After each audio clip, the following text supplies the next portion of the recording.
Scientists say there's a very good reason for 192 of the world's nations to be meeting in Copenhagen to talk about ways to slow climate change.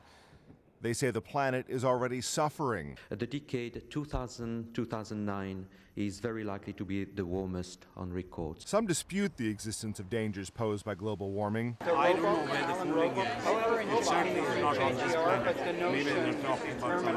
The experts say the Earth's average temperature rose 0.74 degrees between 1906 and 2005. That may not sound like a lot, but the Intergovernmental Panel on Climate Change says the warming is stronger over land, which is only about a quarter of the Earth's surface. Warming is also more evident in the Northern Hemisphere, home to most of the world's industrialized countries. The IPCC says average Northern Hemisphere temperatures during the second half of the 20th century were very likely higher than during any other 50-year period in the last 500 years, and likely the highest in at least the past 1,300 years. Why? Scientists cite the increasing amount of carbon dioxide in the atmosphere.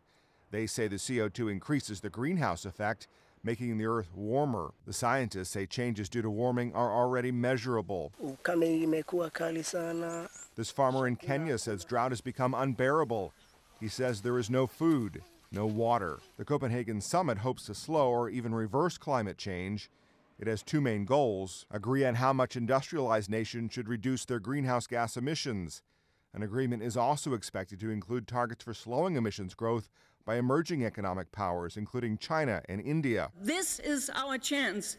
If we miss this one, it could take years before we get a new and better one, if we ever did. Summit participants are also talking about financial aid for poorer nations. The money could pay for moving away from fossil fuel consumption. It could also go to coastal protection, improved farming practices, and other costs of coping with climate change. Matt Friedman, The Associated Press.